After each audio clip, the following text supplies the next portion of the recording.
This is a Kirkendall Barrett presentation, darling. Feed me, meow, meow, meow. Because of this podcast, I'm a gay icon. I'm so hot. I'm so good looking. My salad dressing is amazing. Like the internet at large, there are things you can do on the internet besides porn, but most of it's porn. A lifetime of Hallmark. Well, hello, everybody. It is your favorite day of the week. It is time for another episode of A Lifetime of Hallmark, where we talk about your favorite movies on both Lifetime and the Hallmark Channel and try to make sense of them. I am Les Kirkendall Barrett. Hello, Jason Bowers. Hello, Les Kirkendall Barrett. I'm sorry to interrupt the opening here, but what the hell are you doing? Oh, I have like one of these, like, it's a light slash, it's like a light slash ring light that I got at your house and the secret thing. You're just moving around so much, like right out of the gate. I'm so sorry. Hello. Should we just start over? I'm so sorry. No, I think this is entertaining. Okay. Well, Les, you should say your other hello. And hello, Kurt Fitzpatrick. Well, hello, Les Kirkendall Barrett, and hello, Jason Bowers. Hi, sorry for derailing things. You can see, I am putting my white elephant gift from Jason Bowers' Christmas party to work. Good. Okay. That was a good gift. Yes, it was. It comes in handy. Well, hello, everyone. Hello. Hello. I after this movie, metrosexuals are back. It's just like 2006 again. I still think those might just be homosexuals, like actual homosexuals. Yeah, I agree with Jason. I don't know, these people, they got the creamer out. I would have expected Bill Cosby to make a comeback before the metrosexuals did, but I think that reignite your MySpace accounts, because it is 2007 again. I gotta tell you, believe me, there is no nice person in this movie. No, we watched Lifetime's Betrayed by My Bridesmaid, and every character in this movie is an asshole. Every single one. Every single one. I like the mother, though. Oh, she was an asshole too. I liked characters in this movie, but everyone was an asshole. She had a point. I was thoroughly entertained, but they were assholes. Yeah, they were. And they also were a little irresponsible in their lack of life skills. Some of them. Oh, yeah. We'll get into that. Yes. Okay. You'll see. Yeah. You know. I like overall though. I'll say out of the gate, I liked the movie, but I couldn't figure out. Everyone was an asshole. They had a red herring for a bit, and then they moved on to another red herring, and I was like, "Wait, I don't know who it is." I had a suspicion. I was wrong. They don't lock into who it is until pretty near the ending. Yeah, so they do keep you guessing the entire time. And I got to tell you, the person who was getting the brutal behavior kind of deserved it. Oh, yeah. Again, she was an asshole. Yeah, they were all pretty bad. Mm-hmm. This was good. I was entertained. I didn't know what was going to happen next. But that's rare. And we'll get into this when we get into the movie. We went into this thinking that it was going to be just like murder after murder after murder. Nobody dies in this movie. Nobody dies, but I do like that the chaos. It was good chaos. Oh, it was incredible. Like there is a scene, sort of the climax of the movie, not the end of the movie, but the climax of the movie features a moment where I was screaming because I loved it so much. Yeah. I can't wait to get into this. Yeah. And yeah, well, I guess we should get in because we've got a lot to cover. Yeah, there's a lot of news out there too. And so, without further ado, Kurt, do you have any, and I gained a lot of respect for this person over the weekend, which I'll get into. Kurt, do you have any Blac Chyna news? Doing a piece of China. China. I'm talking China. The Blac Chyna Report. Here's Kurt Fitzpatrick. Yeah. Oh, yes. In fact, this is from People Magazine. This is a combination of an update for both Blac Chyna and Wendy Williams. So this is exclusive. Wendy Williams takes off wig, and she tears up during emotional reunion with Blac Chyna in this new Lifetime documentary. In a gripping new Lifetime documentary, former talk show host Wendy Williams is an open book about her troubles about the past few years, and she also reveals a surprising friendship. Where is Wendy Williams shows shocking, painful scenes from the star's journey following the cancellation of her show in 2022 at the start of her court-appointed guardianship. Be it her alcohol abuse or myriad health issues, the cameras capture it all. But there are also deeply touching moments, like the one shared here. Well, we're not going to watch it, but here in an exclusive clip with People, where former reality star Angela Blac Chyna White drops in to check on Williams. You've always been like honest with me and put me in my place in the most motherly kind way. Chyna 35 tells Williams 59, who sits in her New York City apartment, cloaked in a Gucci coat, staring intently at her friend. Moments later, Williams, known for her varying wigs, has removed the one she's wearing to show her real hair. In the extended scene, which will be shown in the doc, she also breaks down during the tender moment and shows Chyna her feet, now misshapen due to lymphedema. The close friendship first grew out of gossip. Back in 2020, after years of being mentioned on Williams' show, Chyna decided to set the record straight, sitting down with the then host for an interview about her life and headline-fueling entanglements with the Kardashians. We talk about you a lot on Hot Topics, Williams told her at the time, adding, "You're very controversial." To which Chyna responded, "Thank you." Off-screen, the pair formed a real-life bond after that day. Chyna, who has recently opened up about her own past substance abuse, tells Williams in the clip that she wants to be there for her, just as Williams had been there in the past. "That's why I love you so much, because even when I was going through my darkest times, you never used that against me," she tells Williams. "That's how you know that the love is genuine, and it's always going to be there. And I'm going to always be here for you," straight up. So that's very sweet. Now, did you guys watch the Wendy Williams documentary? No, I'm on the fence about it. I am curious, especially because we talk about her on the show, and I'm sort of fascinated with aspects of her life, having worked in radio much like she did. But everything I've heard about it, it sounds like she doesn't know what's going on. Oh, And whether it's done to exploit her, or whether it's done maybe to expose the person that is her guardian or her I don't know if it's a guardian, conservatorship, what the legal term is, but the person basically running her life is not one of her family members. And from everything I've heard, she's not giving the family members access, which could be a good thing or a bad thing. I don't know enough of the story, and I don't think from watching this documentary we're really going to find out. Let me tell you. We were originally going to talk about the documentary, and then we decided not to. I'm so glad we decided not to talk about it, because it seriously was devastating. Yeah, that's devastating. It was hard to watch. I'm like, I'm one of these people that I never missed an episode of the Wendy Williams show. I started watching from episode 1. I loved it. I was a huge Wendy fan, and it was heartbreaking. It was, and so the only bright moment, and so yes, there are opportunists, which they showed. There is a person who's taking advantage of her, which they showed. So in a way, it did do a service, because it did show the people who were taking advantage of her and bring that out into the light. So I guess my maybe sort of armchair psychologist theory around that, though, is yes, these people are being shown in a bad light and being shown as opportunists, but there's people filming all this too. There's people letting this happen. There are editors that can make things look a certain way based on the footage that you have. There are probably many other opportunists that aren't being shown. She's surrounded by a bunch of people that are not in her best interests.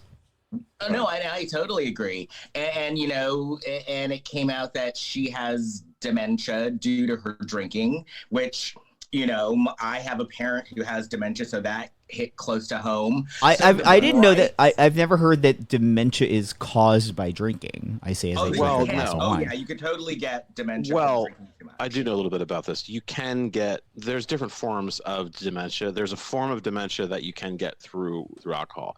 My understanding is that's the only dementia that you can actually heal from. Other dementias and that's are the just dementia she has.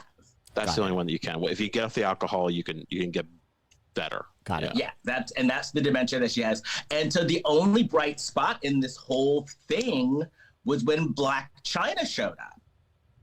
And she, there was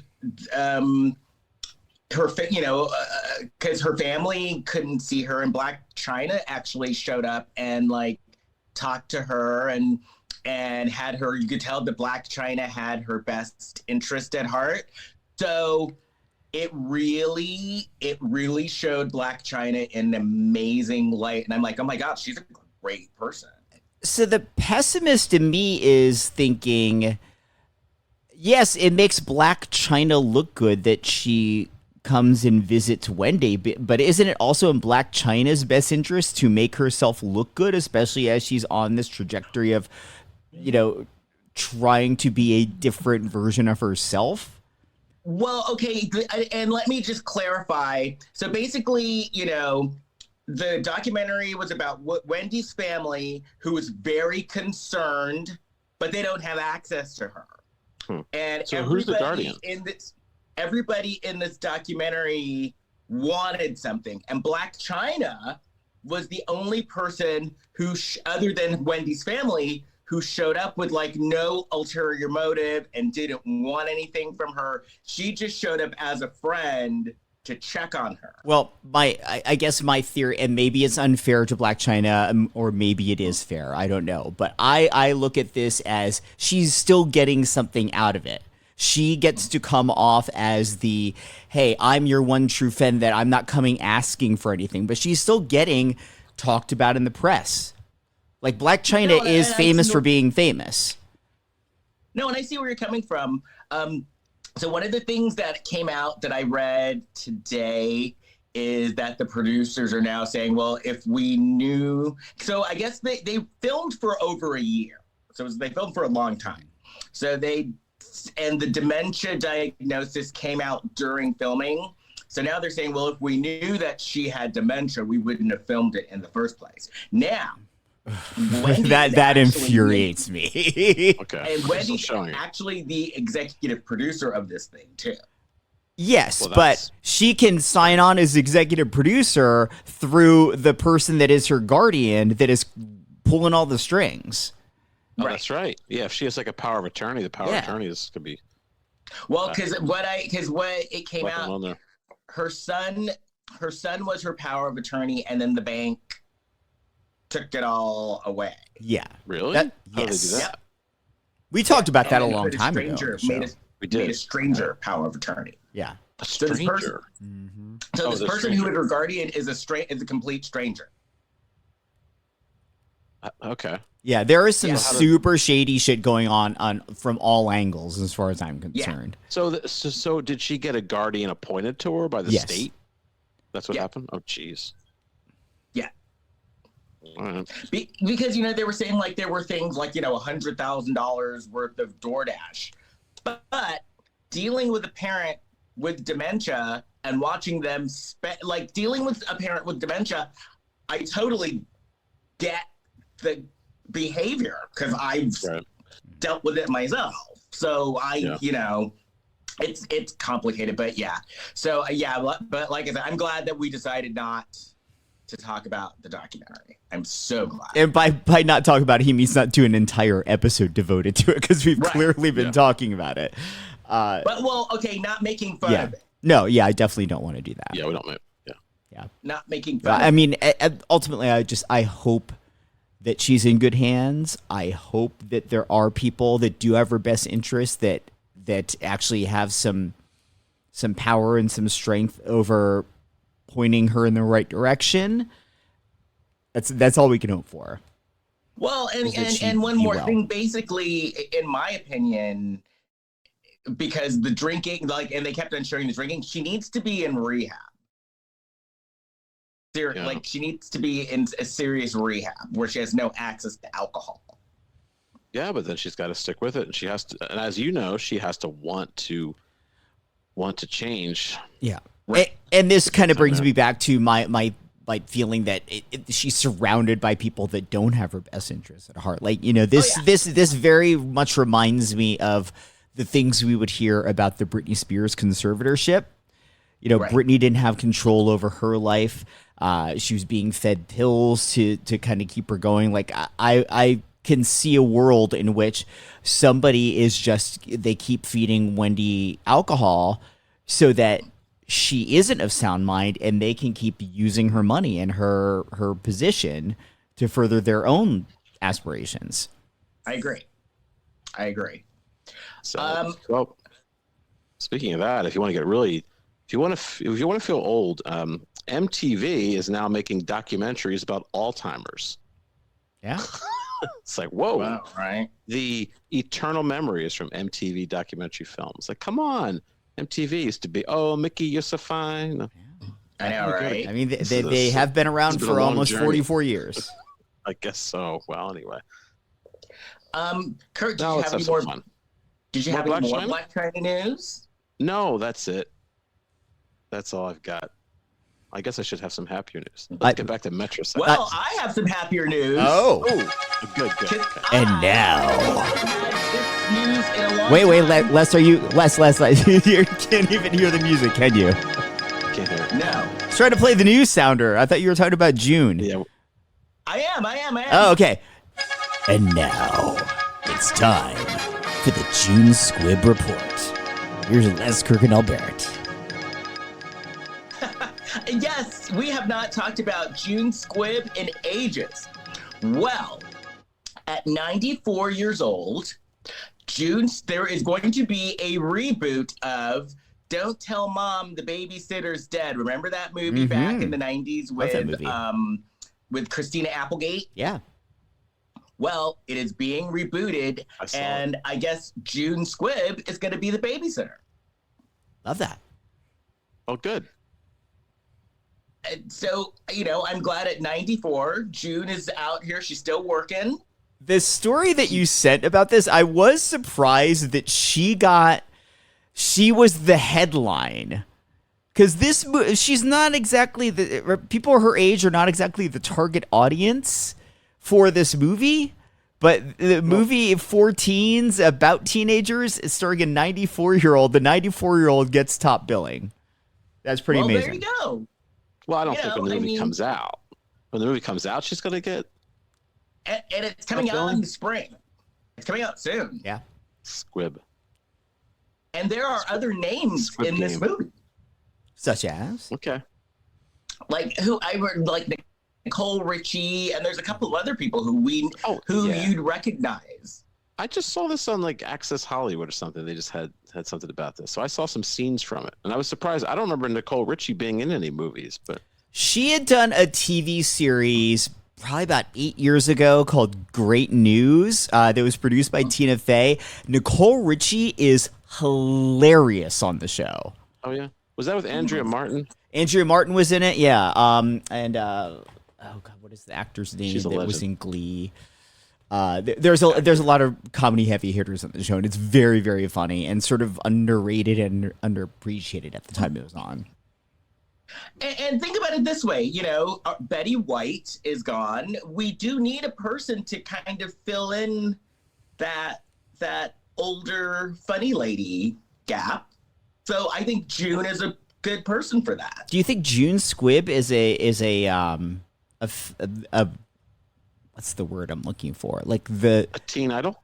well, no, just like a analogous replacement to Betty White. I Well, don't know about that. She's got her own style.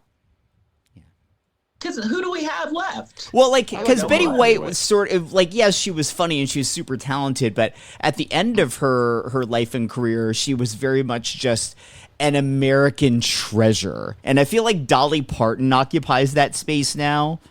of like elder yes. statesmen in the business that just like everything they say just sounds wise and everyone just like no one has a bad word to say about them. I feel like that's Dolly now. Well, Dolly Parton saves people. Yeah. Well, Dolly Dolly's Parton- appeal. Oh, go ahead. Yeah, I know I she was just saved gonna us say, from. I have the Dolly Parton Moderna vaccine. Mm-hmm. Oh, yeah, I've had that too. Well, Dolly also works hard, and she doesn't. You know, she could easily just retire and stop all this, but she wants to keep working She's for working. whatever reason. I mean, she goes to work So every relevant. day, 9 to 5. Set me up for that. You really did. Well, I'm glad I did.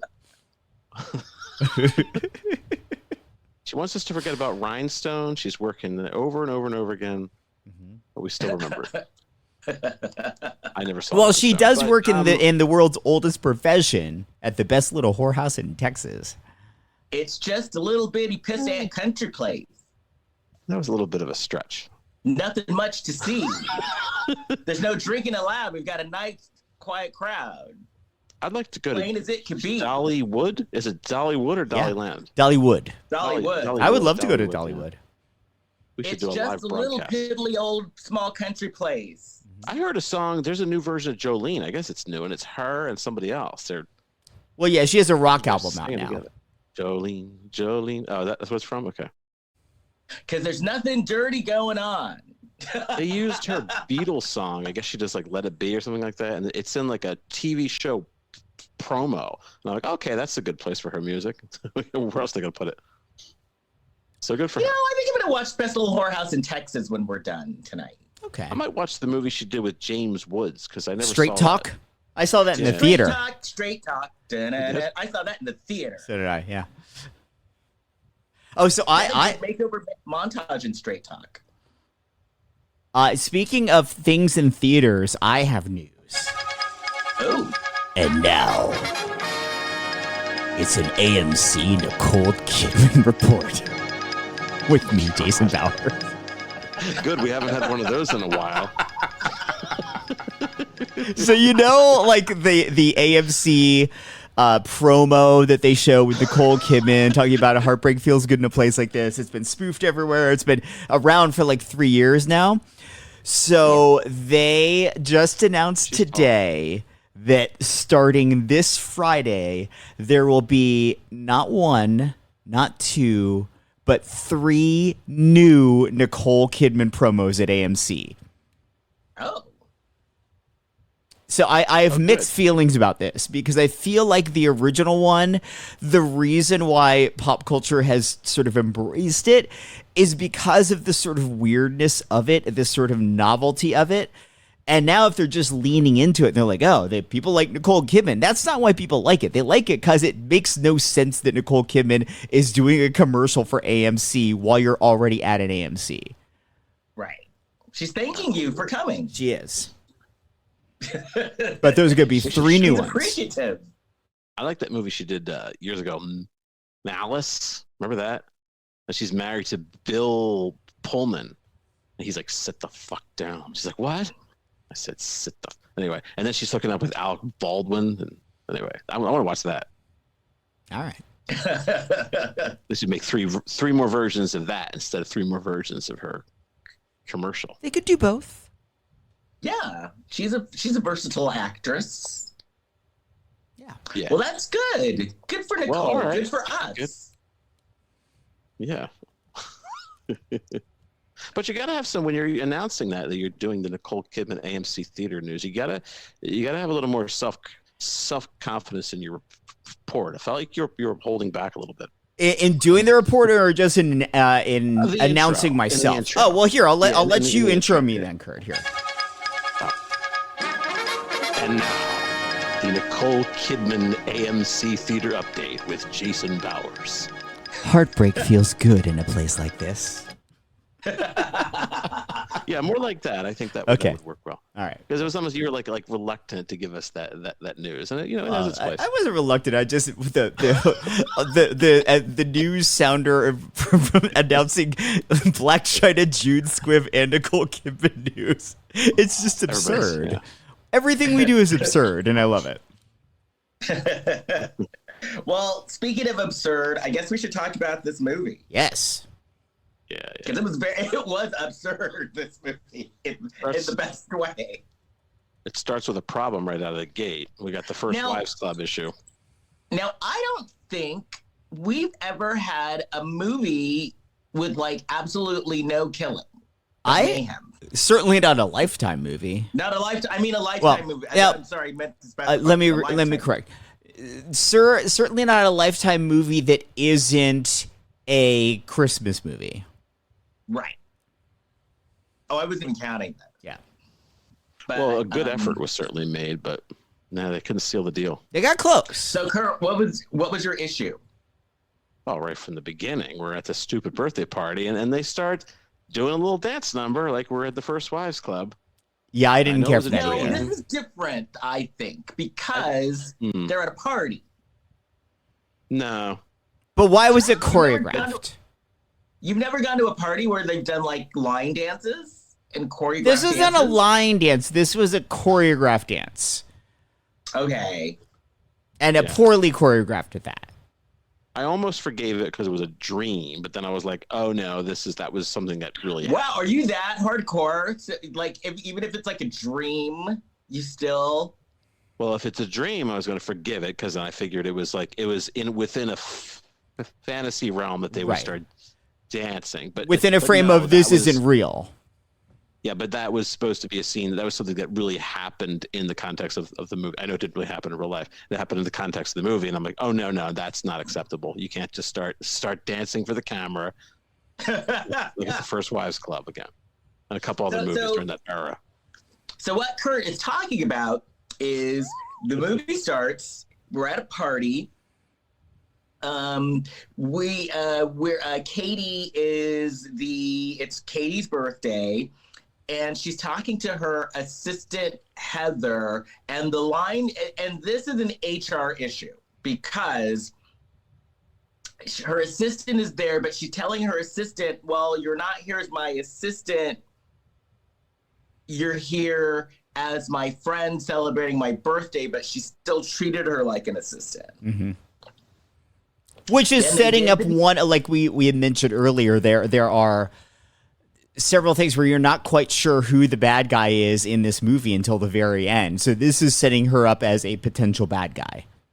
Now, Katie was an asshole. Yes. She was an asshole to the assistant, but the assistant was an asshole because the assistant put up with it. I think the assistant's an asshole, but not because she put up with it, just for things later in the movie.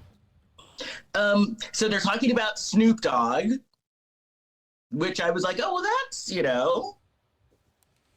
they're, talking about, they're talking about Snoop Dogg. And then one of her friends asks, has anybody seen Connie?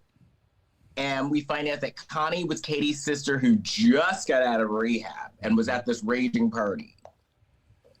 And Katie catches her very drunk sister, Connie, sleeping with her boyfriend. At the party. In her Party's bed. going on. Yeah. In the same house that they're in while this party's going on. Be a little discreet. The boyfriend was hot and dumb, though. So I'm here for it a little bit. And they were both wasted. Connie was wasted. Mm-hmm. I don't even think they locked the door. Katie took Connie's keys, and Connie pushed Katie up against the house really hard. Yeah. And then Katie woke up and she's on a private jet. And so the private jet has Katie, her fiance, all of their friends, and they're on their way to a destination wedding. Yeah. And by friends, we mean Heather is there. Amanda, who's the maid of honor, is there. And there was a black woman who I don't think we ever got her name. And she was kind of there, but not. Yeah. Like she was, and then the black guy was Aaron, who was kind of there, but not. Like Aaron, they kind of show up, but then go and do their own thing. Would you classify Aaron as a metrosexual, Kurt?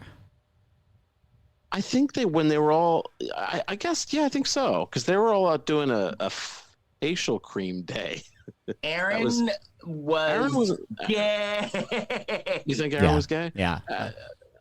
He wasn't a particularly good actor. I didn't think the man playing Aaron. Aaron was gay for sure. I mean, he wasn't good at playing straight, if that's what you mean. All right. That was his job. We don't know that. He wasn't supposed to be straight. Well, I mean, I don't think it's like you never see him trying to hit on women or anything in the movie. He could have been straight or gay, the character. Didn't really matter. They were talking about the street, Bathhouse Row. He lit up. Oh, okay.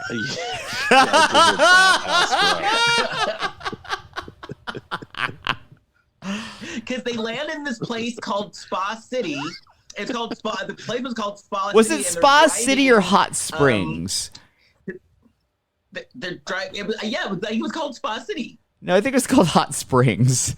Oh, Hot Springs. Yeah. I think so. Hot Springs. Yeah, I did hear Bathhouse Row. I was wondering what way you guys. And then they were driving. They were driving, and she's like, "This is Bathhouse Row," and it was like a street of bathhouses, and I was like, "Oh." And I saw Aaron go, "Ooh." And Aaron was like, "Drop me off here." Right. Gotta stay clean. Yeah. So they're all staying at Tom's mom's house. Now, the part that I thought was kind of dumb was they were like, don't tell Tom's mom that we live together. But it's like, but you're there to get married. Well, there was a lot around that didn't make sense that they were going to Tom's mom's house to stay only for the first night, because the reasoning was it would be rude not to. I feel like if you're going and you're going to put somebody out where they've got to like put out sheets and clean and get ready for you, and they're like, oh, I'm only staying the one night, we're going to a hotel, just go to the hotel the entire time. You're an asshole. And not just the two of you. You're bringing like a bunch of your friends. All your friends have got to feed them all. Fuck all of you.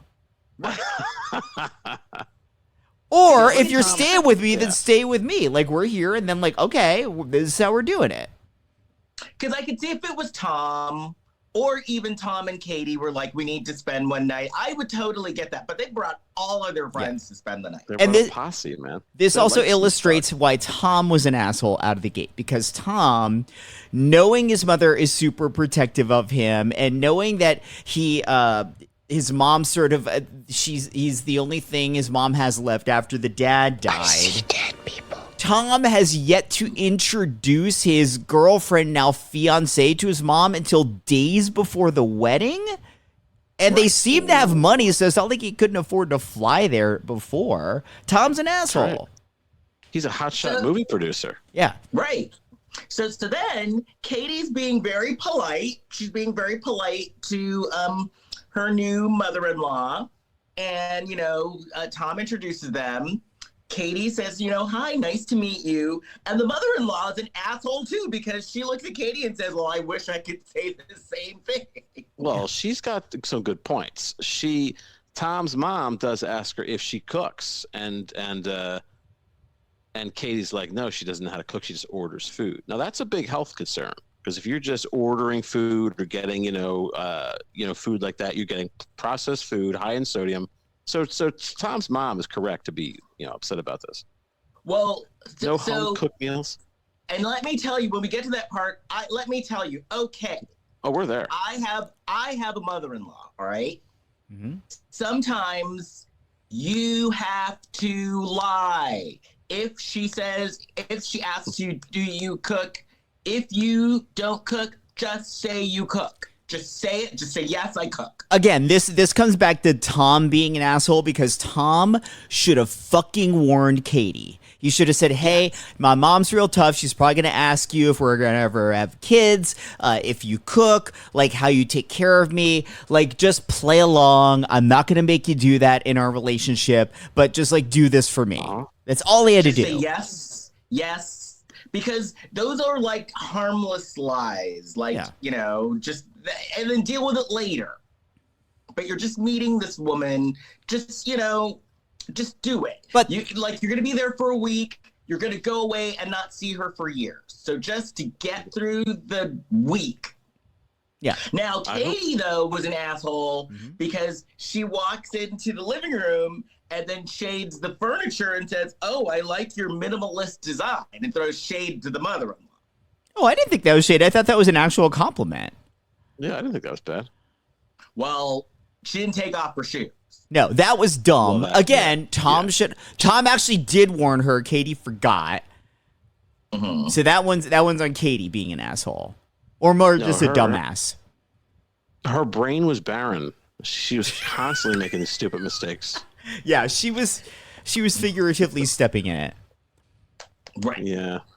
But Amanda, the maid of honor, who knew Tom before Katie did, Amanda knows some Korean. She's better connecting with the mom because Tom and the mom they're Korean. Better connecting with the mom. The mom seems to take to her. Yeah. Now, because Amanda and Tom had known each other a very long time. So Since did college. the mom know Amanda? They made it seem like the Amanda was new to the mom too, which I also thought was weird. But the mom loved Amanda. She really did. And so then they're in the bedroom. Tom is getting frisky, and Katie's like, absolutely not in your mother's house. Yeah, he wanted the park. I don't need one more thing for her to hate me about. And she gets a call from an unknown number, and she picks it up, and she's like, stop calling me. Why who the fuck answers a phone from a number you don't know in 2024? Exactly. If it says unknown number or scam likely, that call does not get answered. Or if you do answer, there's no one on the other end of the line, like was the case here. You don't get like upset about it. You're saying, dumb of me to even try answering that. Right. Her head was just solid bone. No brain in there. Yeah. Just bone. So Amanda is actually talking Katie up to the mom and trying to get the mom to like her. But she's defending Katie by saying Katie's been through a lot because she's got this sister who's an alcoholic that just got out of rehab. Right. That's not nice. Right. This mom is distraught too. The look on this woman's face. I don't know where they found this woman because I don't think the actual woman could speak English very well. But she just had a look on her face like, oh, I'm done. They must have just gotten her right out of a hospital. Oh, she was disgusted, the mom. She feel had this look of horror on her face. I feel like they convinced this actress that this is going to be your Michelle Yeoh Crazy Rich Asians moment. Not. This is gonna be your everywhere. No. I'm talking about Michelle Yeoh in Crazy Rich Asians. Because Michelle Yeoh plays the mom of Henry Golding in that movie, and it was just like a complete asshole to Constance Wu. I don't know. Crazy Rich Asians is one of my favorite movies of all It's time. really good, Kurt. Love Crazy Michelle Rich Yeoh. Asians. Yeah, it's really good. So then the next day they go to the hotel. Out of the blue, like Heather is kind of in this gray area because like, is she the friend or is she the assistant? Because then they're ordering Heather around like she's the assistant.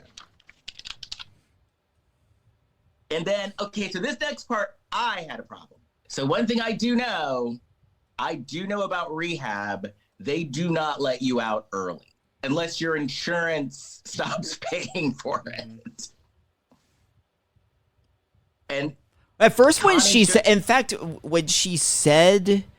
when Connie shows up and says, I got out early, I'm like, well, that thing at the beginning was a dream. So was Connie actually in jail? I wasn't sure at first.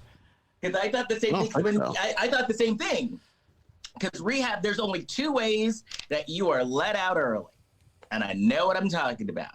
Your insurance either stops paying for it or you're kicked out for sleeping with somebody or doing something, misbehaving in some way. So yeah, she's like, I got released early. And then Katie goes to her hotel room, and there's like some flowers with a card, and the card says, "You're making a big mistake. Call off the wedding." It's like a wreath, wasn't it? Oh yeah, it was a wreath. Like a big ass wreath on the door. Wouldn't you show that to everybody? She's like with all these people. Wouldn't you show that to everybody? She's so secretive about it. Yeah. Because it's like, okay, bitches, which one of you did this? Like, I would have gone to the front desk and been like, who delivered this? Right. And are there cameras? Could I possibly look and see who's been walking around the hallways? Maybe you wouldn't. I don't know. That would freak me out. Because they could get a delivery person to do it, maybe. That's why I'm not sure. Yeah, I'd be freaked out too. I don't like that stuff. Right. So then they're doing bridal things, and she's trying on bridal dresses, which once again, that's one thing that we're seeing in Lifetime.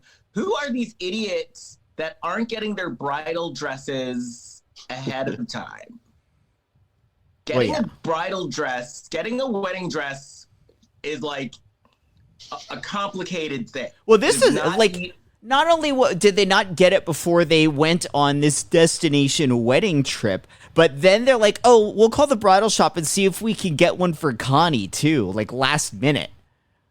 Right. It does not work that way. No. Getting a wedding dress takes months. Because then you've got to get it, and then you've got to like tailor it and all sorts of things. Before that, though, when they were in the room, sort of doling out responsibilities, Amanda says to tells Connie that like they're gonna like have her be part of the bridal party, and she's like, hey, Connie, give me your phone. Connie just hands her phone. Then Amanda's like, what's your passcode? Connie just tells her it's 1234, and Amanda like puts in her contact info and hands it back to Connie. She's like, okay, text me. Like, what? Why would you just ask her number and you could text her? Right. And who's giving their assholes. Phone password? No one knows, like, not even my husband knows my password to my phone. Yeah. Like, I'm telling you, these people aren't operating with a full deck. I think at one point there was a draft of this script where that plot detail was used against Connie, because she even says the password again later in the movie and is given shade about it. Right. Because it's like, come on now, 1, 2, 3, 4. Come on. I know you've been drunk, but come on. Get some common sense. Well, now they go in by the way, wedding hall. so Okay. they're trying on the dresses, and Connie's supposed to show up, and she doesn't. And we find out the reason why is because Amanda gave Connie the wrong time, but Amanda fesses up to it. After the fact, Connie. though. After Connie's little meltdown. Yeah. So then they go to the wedding venue, and the wedding venue is all like messed up and vandalized. By the way, yeah, but was it that bad? That's not like somebody put a wrecking ball to it. It No. looked like something you could clean up in a day or so. It did seem weird that they were making it seem like they could not have events at this event space for months. And if you think about an event space is essentially a blank canvas where you come in and hang all your own decorations, bring in all your own tables and things anyway. So why wasn't it just being treated as another blank canvas? And weren't they getting married like a week from then? Yeah. It wasn't like they were getting married tomorrow. No. So they had time to clean it, for sure. Yeah. Yeah. It should have been like arson, couldn't like somebody see it. burned it down. Right. No, there were a couple tables. Looked like somebody poured paint on the tables. Yeah, I think you could, So then the hotel wedding planner guy was an asshole too. Because, Katie's getting upset, which is, as a bride, you totally would understand why she would be upset when you're like, oh, you can't use this venue anymore. So you would understand why the bride would be upset. Yeah. But he starts yelling at everybody. Yeah. Well, he was just frustrated, because he's dealing with the fact that his restaurant was completely trashed, ? So he's upset about it. So then Connie gets in his face. Which she didn't have to get in his face, but I kind of get why she did, because she's sticking up for her sister. So I kind of get it. I get why she did it, but she was intense. Oh, yeah. Connie Oh, shit, operates at an that. 11 most of the time. Yeah, that was an intense looking woman. She was gonna beat his ass. She would have won. Yeah. For sure. Who was it that took a dig at pineapple pizza? I think it was it a Hallmark that we noticed was doing this a lot for a while, where they were constantly making fun of Hawaiian pizza. It was one of the Wedding Veil movies when the Lacey Chabert character was pregnant and she was craving pineapple pizza. Oh, that's right. Wow. But I think there was another movie where it happened too, because when it happened here, it was like, okay, these movies just really are they have some sort of thing against pineapple on your pizza. Who cares? Yes, because that's when Tom was like, my mom, just ignore her. By the way, she likes pineapple on her pizza. Ignore her. She likes pineapple on her pizza anyway. Speaking of pregnant people, this is where on my Philo it came up. There was an ad for a Lifetime show called "I Wasn't Expecting a Baby." Yeah, I saw that. So did I. Where they said that 1 out of 2,500 women don't know they're pregnant. I They saw go to the that. hospital and they have a baby. Was this a TV movie, or was this It was a show. Oh, it's like a documentary. Oh, It's a show. Well, because I will used to watch that show on TLC. I didn't know I was pregnant. It is the most fascinating thing in the world. Oh, That's I will what be this was. watching the show. Yeah. They didn't know they were having a baby until they went Yeah. to the hospital to get like a Yeah, it's B12 the shot or something. it's the premise of a very long running TLC show, and they would document 2 cases per week, and they'd reenact them. Because the woman on the commercial, they show her and she's like, yeah, and I went to the doctor and he's like, you're having a baby now. And, and she's like, I'd be what? surprised too. What was the show Wow. called, Kurt? I wasn't expecting a baby. Yeah, I gotta record that one. Yeah, I will be watching that. Maybe we should do that one. I'm up for it. I'm totally up for it. But you do hear about that, like It's a back common when, thing. did. Over years, they would have people on sometimes, like, this one woman was like, I thought I was going to the toilet and I had a baby. Yeah. I worked with a woman once years ago. We're talking like 30 years ago, who found out she was like 8 months pregnant. She was a bit heavier set. Found out she was 8 months pregnant. I was like, well, what? Like, how did you finally figure it out? And she's like, well, I just was having stomach troubles, and I just thought it was because I was eating a lot of fried food. But then I went to the doctor. The doctor's like, no, you're pregnant, and you're like almost ready to give. Wow. Could you imagine? And you're like, oh, I guess I better go get some shopping done, and there's some phone calls I need to make. It is like, I would imagine there's 2 sides to it. There's probably the like, oh my gosh, I haven't prepared for this at all on one side of it. And on the other side of it is, oh, I haven't had time to worry about a lot of this. It's just happening. But like, I would love to see like the dad, the father get a phone call, like if it's just some dude. Like just some dude. Hi, I had to find your number in my phone. Great. I hope this is the right person. You came over 8 months ago. I met you at, TGI Fridays. What song were they getting intimate to? Because I always like to think, when I hear just ridiculous songs that are very popular that you always hear when you're out in a club, like I'll hear that song like Shots by LMFAO and just think, there's a baby that was conceived to Shots by LMFAO. Oh, shot. Yeah. Shot, everybody. That is crazy. That is kind of hot. Let's see. Hey, I once saw an interview with John Tesh, and he said people told him people conceived babies to his music.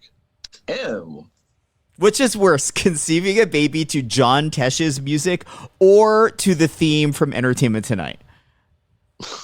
Well, Entertainment Tonight. John Tesh's music. Yeah. That would be quick. And the entertainment, like, ba-da-da-da-da-da. That's actually kind of like a jazzy, But does it give you a boner? No. Well, you'd have to have the boner to begin with. Then the Entertainment Tonight music kind of gives you the rhythm. Or maybe they were watching when like Mary Hart, or who was the other one? Oh yeah, Lisa Gibbons. Well, there's Lisa new Gibbons. people now. That was years ago. I have not seen Entertainment Tonight in years. What's on? Inside Hollywood and all that stuff's on. Oh. See, that's no on during Real Housewives. Oh, I would love that to happen on like a Real Housewives show. Like one of them doesn't know that she's pregnant. That would be like a ratings grabber. Yeah. But what are the chances? I think you have to be heavy. Yeah. Well, actually, there was this one. So I saw, what was it, on like Donahue or one of those shows where this happened, and the guy was like, it was this couple, and the guy was like, well, I noticed that she was gaining weight, but as a husband, you better not tell your wife that she's gaining weight because you're in big trouble. He's like, so I just didn't say anything. Yeah.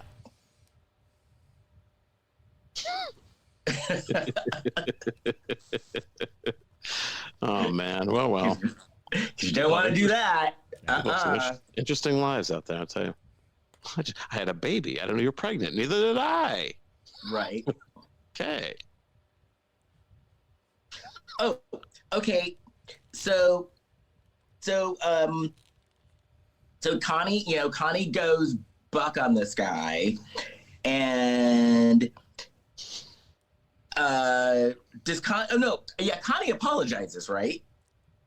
In that moment, no. She's just kind of basically Katie tells her to get the fuck out. Like, calm down, get out. And then, like, it cuts to Katie and Amanda are kind of regrouping about the day over a drink.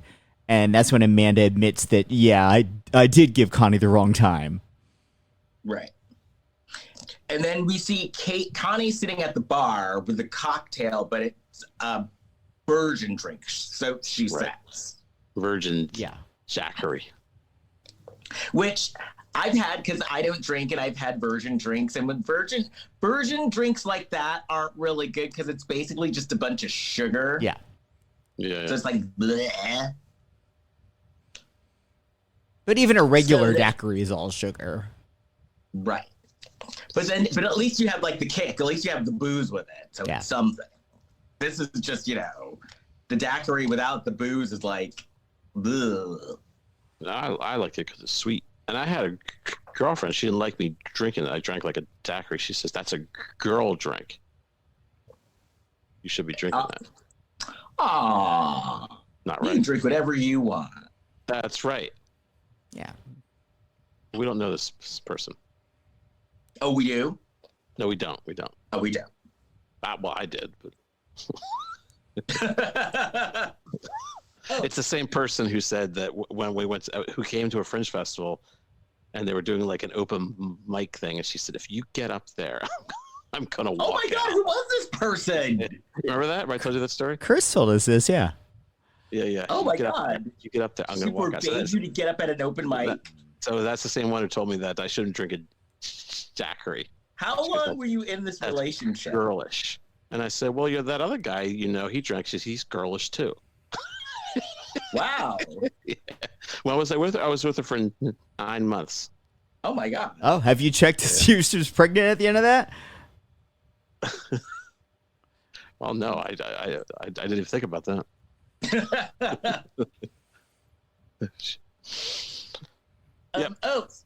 So the assistant Heather is talking to Katie. Well, hold on. We skipped a big detail that Connie's in there having her virgin daiquiri, and Tom comes in, the fiance, and she's kind of pouring her heart out to Tom. And Tom's just being like really nice. He's trying to connect with her because he knows that Connie and Katie need to reconnect, and ends up giving her like a big hug. And someone's like lurking, takes a photo of Tom and Connie hugging. Yes.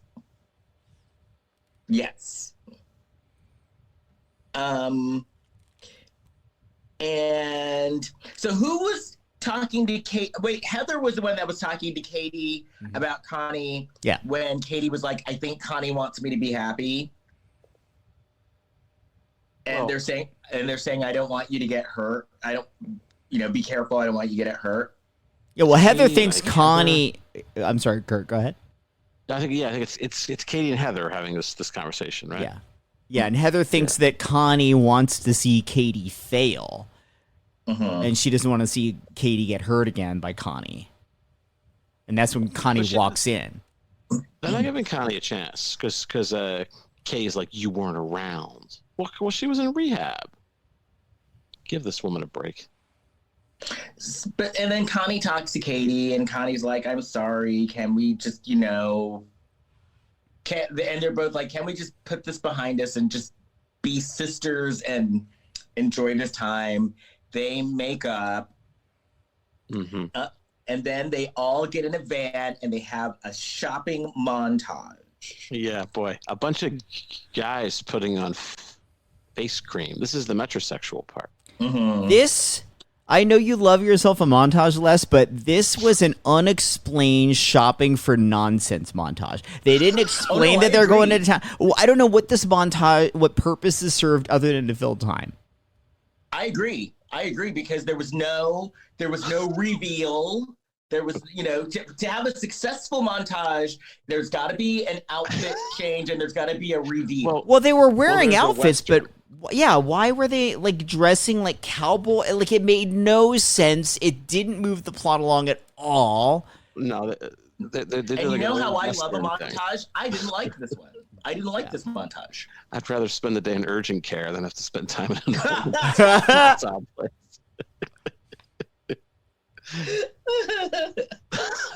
Damn.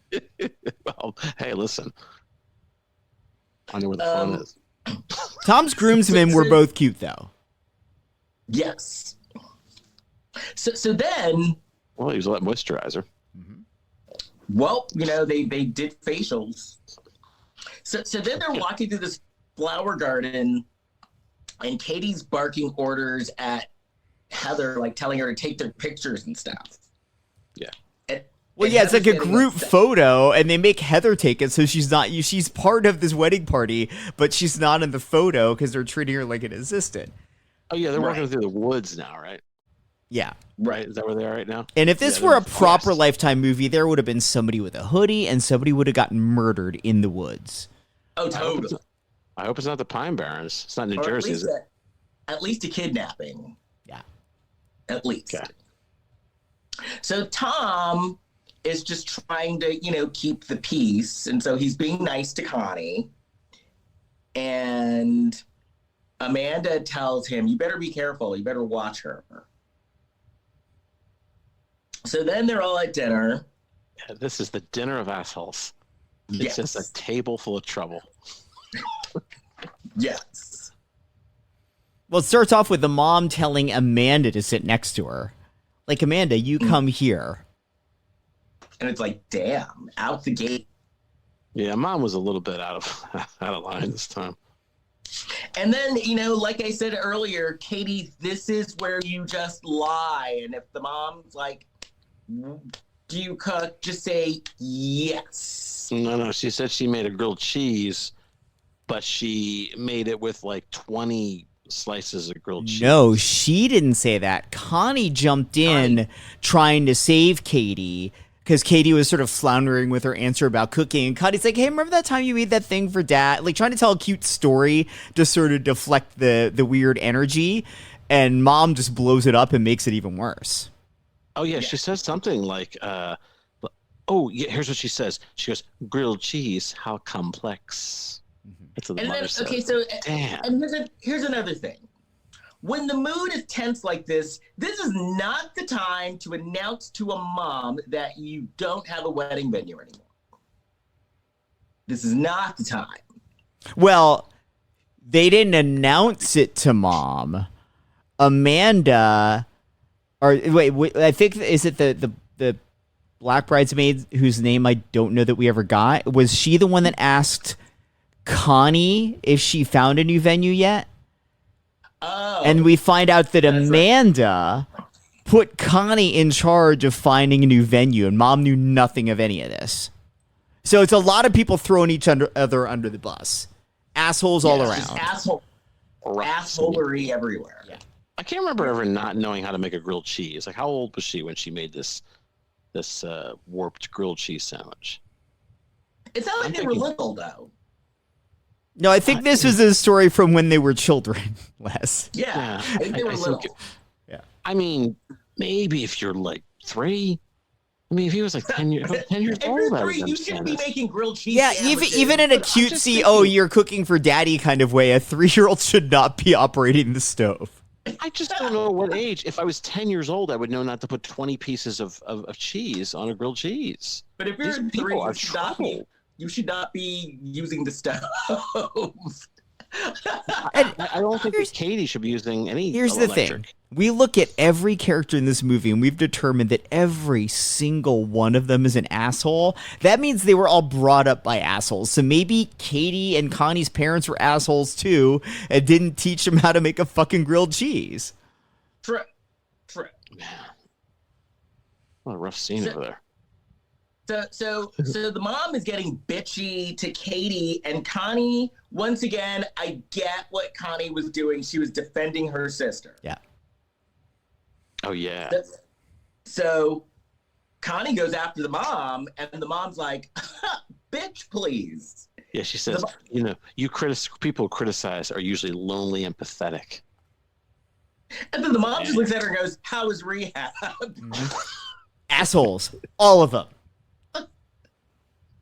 Ooh, shots fired. I was like, ooh, okay, that was good. I think that's what I loved about this movie is because everyone did have some level of not being perfect, it made it much more believable that we weren't going to quite figure out who the bad guy was until the very end. Right.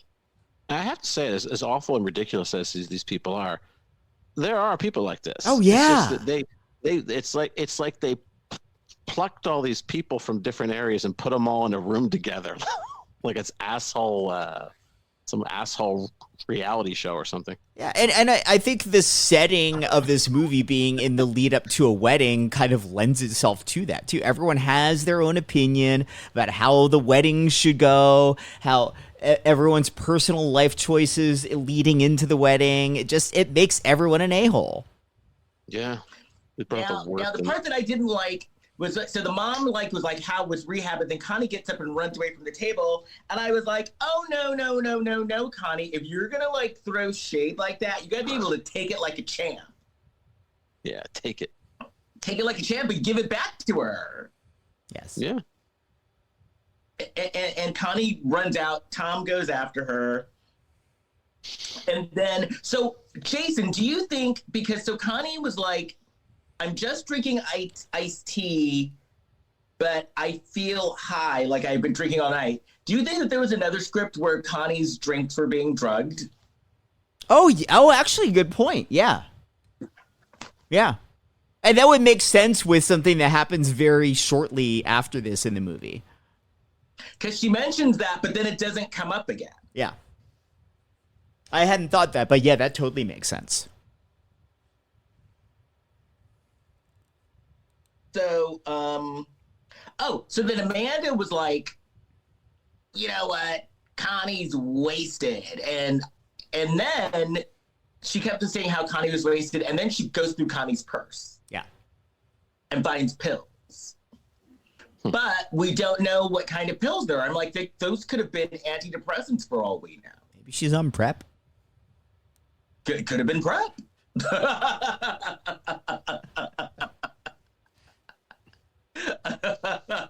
Birth control. Right. We don't know. They never said what the pills were, so they gas relief. assumed that they were drugs. Yeah, she doesn't want to end up on I wasn't expecting a baby. No. Exactly. So then, yeah, Amanda shows was Amanda the one that showed Katie the picture of them hugging? Yes, probably. Yeah, sounds like something she'd do. No one questioned where she got that photo, by the way.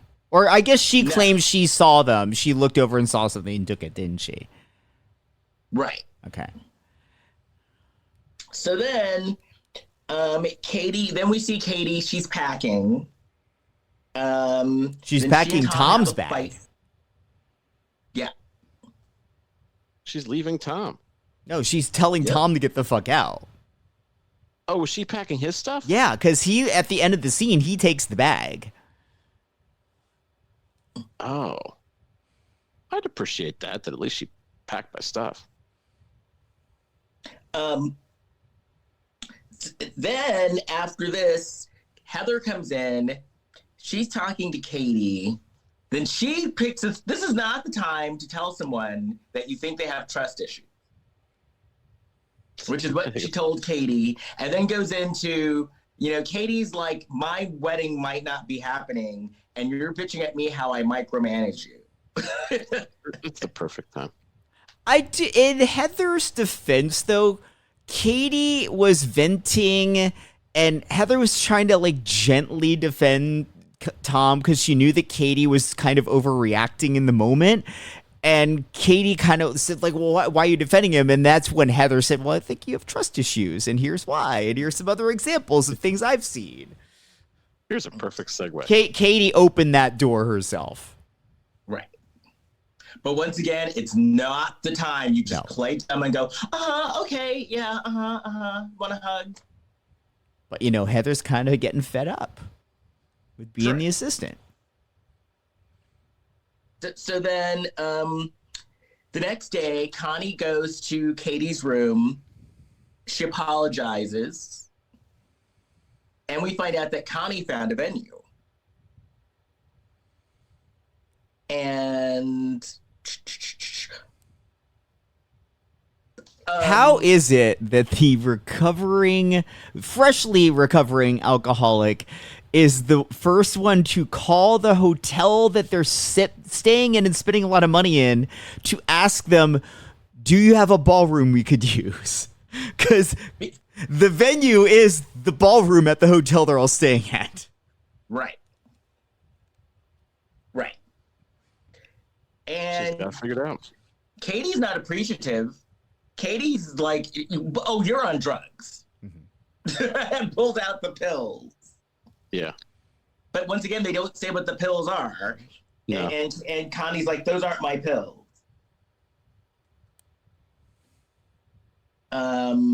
Meanwhile, Tom is talking to his mom, and he finally yells at her. And then we cut back to Katie and Amanda. They're talking. Katie's Well, they're in a upset spa. Well, they're in like these like swimming pools, and they're so loud. Like They're aren't so they're on there- Bathhouse, bro. Yeah. But aren't other people trying to relax in there? So noisy. So then Katie's upset. Amanda's like, you need to have more fun, and we could do this at your bachelorette party tonight. Woo! She's So just a they're at bad the mouthing Connie. And then I was like, were they at a bachelorette party at a gay bar? Absolutely. Absolutely. That dancer was 1 billion% homosexual. Yes. So then they have a special guest stripper, Tom. Mm-hmm. Which I was like, didn't do himself any favors, but Katie liked it, and he does the strip thing. They hug, they make up. Then he goes outside the bar, and Connie's waiting for him with flowers and Chocolates. Katie's favorite chocolates. Yeah. Yeah. And she's like, So- go get her. Yeah. So he gets the chocolates, the flowers. Katie comes home that night. The flowers and the chocolates are waiting for her. She eats the chocolates. Then she's in the mirror taking up her makeup, and all of a sudden she starts breaking out. And we find out that Katie has a nut allergy. And so she's calling Amanda. They call downstairs. They call one of the workers. And I love this part because one of the workers is freaking out and being just useless. And Katie grabs the EpiPen and just shoots herself with it. Yeah. So then Imagine having a nut allergy on Bathhouse Row. Right? It's the last place you want to have a nut allergy. You'd have Wait, no fun. Wait, I don't understand that. The nuts. Oh, you understand.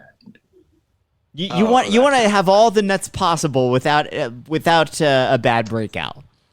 That's why you go to Bathhouse Row for nuts. Look, I've been to Korean bathhouses and Russian Turkish bathhouses, and there's no shenanigans. That's I bet there were adorable, shenanigans Kurt. there. That's You just adorable. weren't looking. What's that? That's I bet there adorable? were shenanigans there. You just weren't looking. Yeah. Did you say that's adorable? I said that's adorable that you think that there were no shenanigans there. Yes. Not when I was there. Uh-huh. I mean, I don't think that as soon as I walked in, the shenanigans stopped.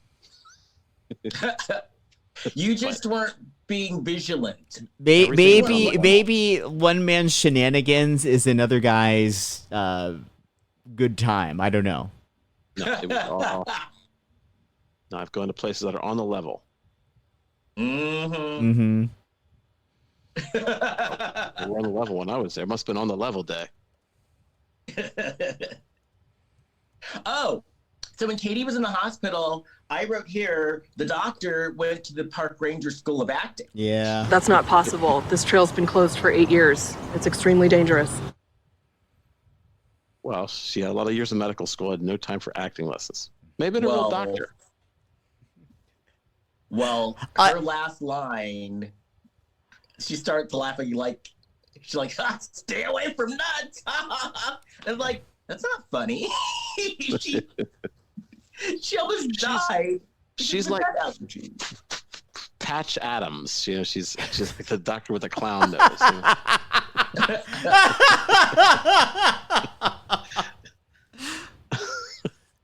Patch Adams just going around making nut jokes to everyone. Yeah, Right? it's so funny.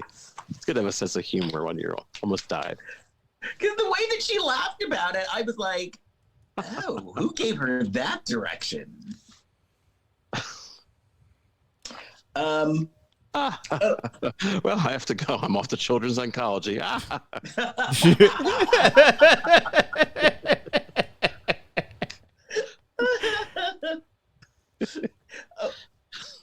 Oh, so of course they're like, Connie did it. Connie tried to poison you.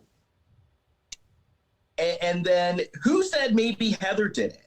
Or did I just write that? Heather or Katie asked that. Katie's like, hey, has anyone seen Heather or spoken to her? Because she didn't show up at the bachelor party. So again, like from a writing standpoint, Right. You know, trying to plant the seeds that like, okay, maybe Heather's the bad guy. Earlier we missed this beat, but something happened with the mom. I forget what it was, but the mom already knew that Tom and Katie were living together, and Tom's like, how'd you know? And she's like, oh, mother just knows. That's planting the seed that maybe the mom has been behind this thing the entire time. That's what I thought at first too. Yeah. Well, not at first, but at some point I thought maybe the mom is the one.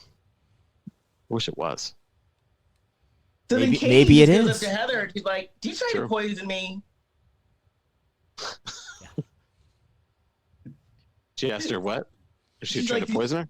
Yeah, you just ask her. You try to poison me? Well, do you think a person is trying to poison you would be honest? Well, Katie thought so. Yeah. I poison people, but I tell the truth. And then and then Connie and Amanda end up getting into it. And Amanda tells Connie, you're a drunk and a drug addict. Yeah. Well, because Connie kind of shows up out of the blue as they're going to some sort of venue on the water. Mm. Oh, Nope. yeah. So Connie leaves, and this next part was hilarious because they're at the venue. I guess that's the rehearsal dinner because other people are there. And No, it's they're not the getting their rehearsal dinner. Oh, so they were just hanging out? Yeah, I don't know what this was, but because there's mention after this scene of I just want to go to the rehearsal dinner and have fun tonight. Because at the venue they were at, it was definitely a party because there were a lot of people Yeah. there. They were like, hi, like doing the rounds. I and think stuff. it was one of those like everyone's just getting into town for the wedding kind of things, but it's not the official rehearsal dinner. Right. Okay. There's also Okay. somebody's parents, I think, were slipped into the scene because you can see in the background there's a guy with this long white beard. He looks like that the R. Crumb character with the beard is down to the ground and like going like a mile. And then there's some woman sitting next to him, and they're just kind of like they're like prominently in the back. I think those are the director's parents or somebody. Maybe. Right. Like, hey, Mom, do you want to come to the set? I'm going to put you in a scene. Yeah, they got in it. So this next part was hilarious because then Katie and Tom were taking pictures, and they're taking pictures and posing, and then all of a sudden the railing in the bar breaks and they fall into the water. No, Katie and falls Katie in. can't swim. Yeah. Yeah, this is the thing. She doesn't know life things. Like, really? Well, She doesn't know how to cook, know how to swim. I love this moment because she falls in the water. Someone screams Katie can't swim. Tom jumps in. Nobody else. This party of, there's probably like 50 people there. Not one other person jumps in to try and help Tom, who can't seem to see Katie right away, and we know she can't swim. They're just like, well, let's see how this plays out. And she's not even floating. She's like plunging to the bottom of the sea like she's the Hope Diamond. Yeah. Yeah. Yeah, it's like she's lost forever. All of He them gets her out of there. assholes. All of them. Assholes. Everyone, that old couple with the guy with the beard in the back, assholes too. Nobody else jumped in to save Katie. That guy could have leaned his head over, and the beard could have kind of, and she could have like grabbed onto that. you know? Yes. That could have reached the bottom of the sea. Rapunzel. Yeah. Were there fish in that water? Like, what was going on? There weren't any sharks. So it wasn't like the ocean. Well, she ended up like spitting up water. Like she had to like, Well, there's a water species in that body of water known as assholes everywhere. Yes. So yeah, she wasn't breathing, and then so she spits out water. She wakes up, and she's like, "This railing was sabotaged." Heather's a good assistant. She gets the water out of her, and Right? she knows her needs. Heather needs a raise. I think so. So they go back to the hotel. Connie's leaving, and Katie's like, "Connie, you loosen the railing," and they convinced Katie to call the police. And at this point, Katie kicks everybody out of her room, including Tom. Like everybody. She's like, "I hate all of you. Get out." I like that. Yes. And then Because it's assholes in numbers, you know? so Connie for sure. actually goes back to the candy store, and the guy that works in the candy store was like, the candy that I sold you had no nuts in them whatsoever. And I go to Bathhouse Row all the time. I know my nuts. I know my nuts. Is And that there were no efficient? nuts in this chocolate. He's like, and I've had chocolate nuts. Yeah, well, that's for another podcast.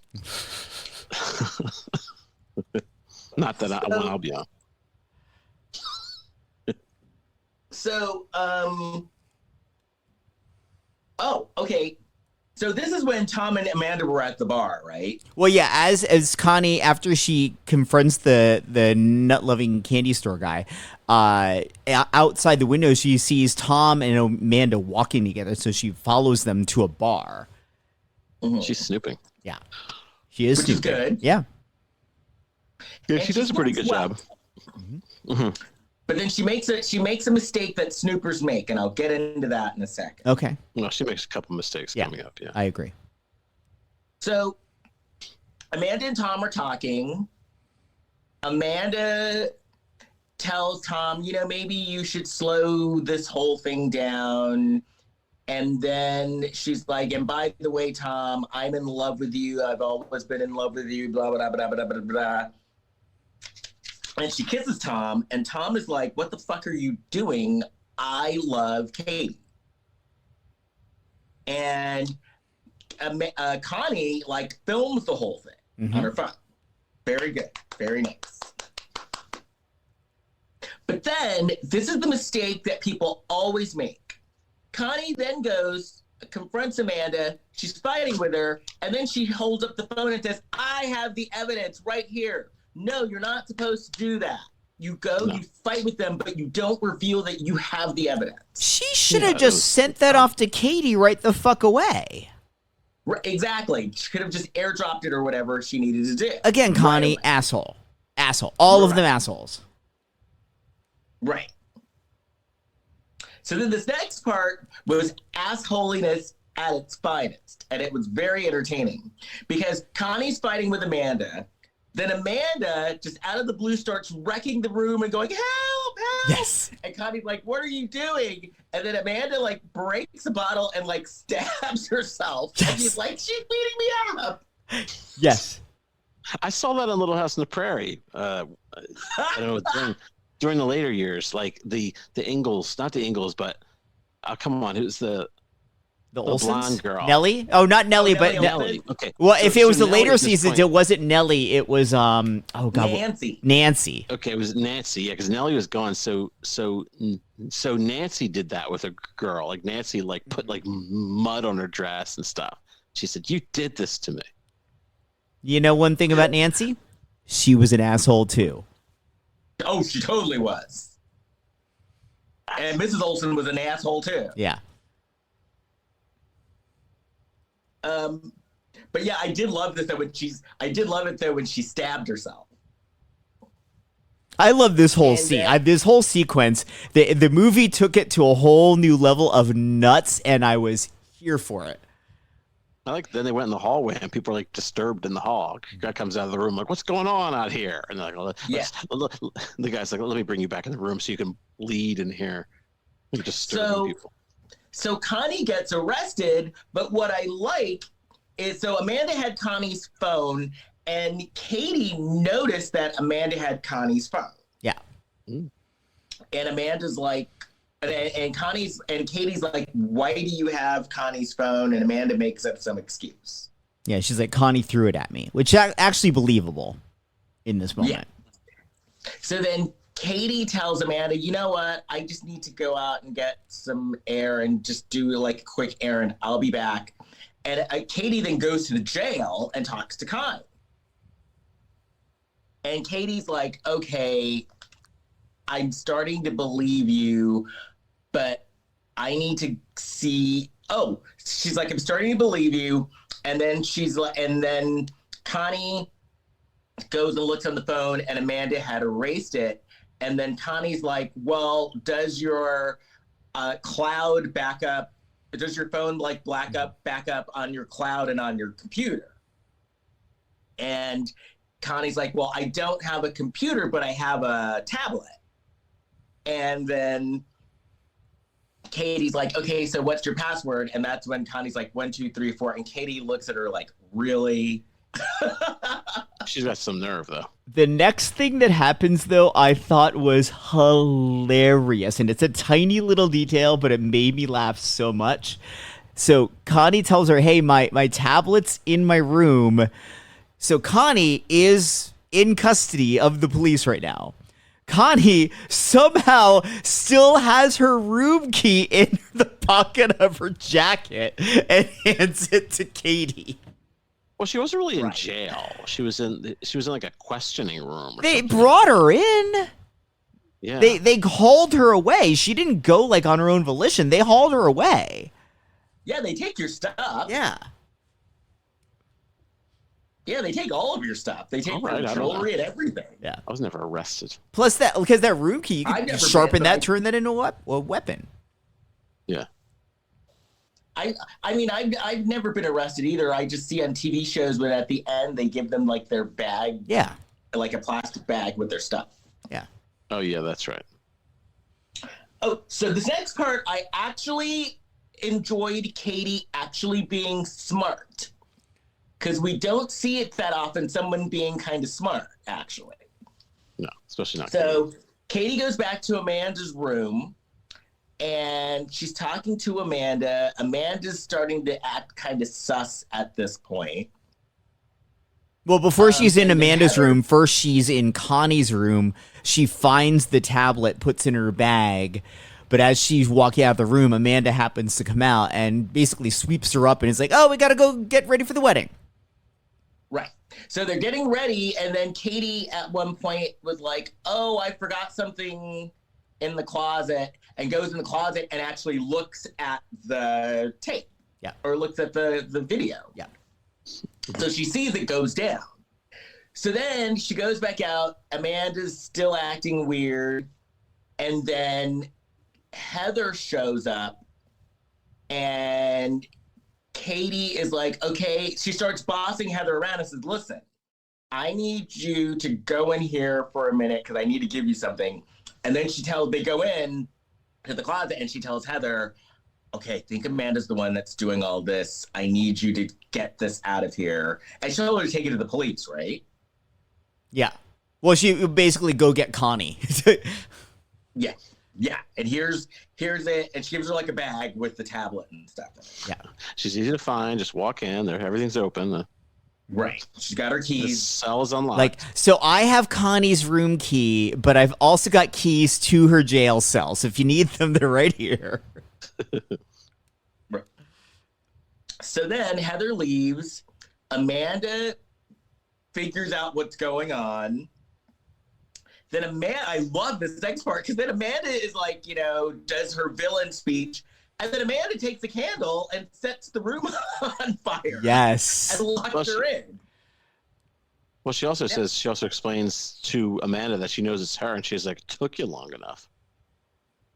Now, what I always thought that hotel rooms had the kind of fire alarm where it starts The sprinklers water up top. coming Yeah. from the ceiling. Yeah, Right. probably, but we don't know where Hot Springs was. That might not be like a code thing there. And this room looked like it was very cheaply. It was supposed to be a nice hotel, but they were using cheap materials to build that building. Well, yeah, It's gonna they go use up fast. cheap materials because the fire's going, and Connie kicked a hole in the door. Yeah, it was like a the wood, just door- like the tiniest, thinnest layer of wood. Yeah. The door is made of craft paper. Yeah. And she basically puts her foot through it. That's it. Yeah, because I thought she was going to kick the door down, and she just kicked a hole in the door and then pulled Katie through the hole. Because usually when you stay at a hotel, it's like a heavy steel door. Well, yeah. So then this next part was funny too, because then they save Katie. Connie saves Katie. They're outside. Katie's talking to Tom, and then they're taking Amanda out, and then Amanda just runs and like pushes away from the police, runs, and just starts strangling Katie. She and Tom fucking is tackles her. She comes running from behind and just knocks her to the ground. This was my favorite moment in a Lifetime movie ever. And she's just strangling her, and Tom is like nowhere. She pushes Tom away, and Tom is nowhere to be found. Oh, this was her last chance. Oh yeah, that's Tom. Yeah, he's chivalry is right there. This 'Cause she's rivals strangling her for a long time too. This rivals the fireball coming out of the oven in Killer Contractor, and Eric Roberts talking to the CPR dummy in that Stalked by My Doctor movie. This was an that was- epic yeah. Lifetime moment. Because she strangled her for a long Well, time. I know. Like she was starting to black out. And then Connie just comes and grabs her and pulls her off. Like it was nothing spectacular. Yeah. She only just grabs her and pulls her off. Yeah. And then 1 month later. Amanda's arrested. Wait, before 1 month later, Pitt is Oh, yeah. arrested, and Connie goes over to the cop car and she starts asking her, "Why'd you do it?"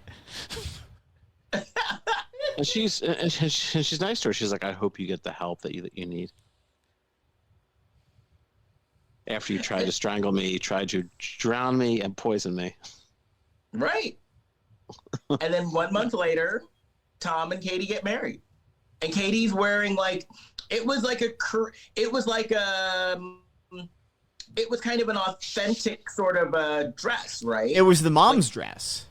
Yeah. And the mom's nice, and now everybody's reformed assholes. Yeah. Maybe now that they're through all that, they could stop being assholes. I hope. But not. yeah, I really enjoyed this movie. Yeah, this was fun. I would watch these assholes every week. I would too. I would too. Well, that was it. And I guess we got to let Kurt go to bed because, Kurt, you've got some travels tomorrow, right? I do. Yes. I'm going to be going to the Rogue Festival in Fresno. Right. My show this weekend. So if you want to find me, you can find me on my website, leskirkendallbarrett.com. Jason. Please rate and review our podcast wherever you listen to your podcast. Give us 5 stars. It helps more people find the show. You can find us all on Facebook, Instagram, and Threads at Lifetime of Hallmark Podcasts. And you can find me on Facebook, Instagram, and Threads at Big Shot Jason. Kurt. Yeah, so Rogue Festival in Fresno with my show, The Jester of All Maladies. It'll be this weekend, March 1st, 2nd, 3rd. So it's Friday night, 7 o'clock, and then Saturday, Sunday at 2 p.m. and 5 p.m. both days. And I've seen the show. It's very good. It might even make you cry a little bit. So go and see it. It's very good. I highly recommend it. And I am actually featured in a documentary. It's called Behind the, no, not behind, it's called Breaking the Fourth Wall. And one of the things I do, I am a stand-up comic, and the Fourth Wall is a comedy club where I do stand-up. And so they made a documentary about it, and I am featured in it. So you can see Breaking the Fourth Wall on Tubi. Tubi. All right. It's called Behind the Green Door. I wish I was in Behind the Green Door.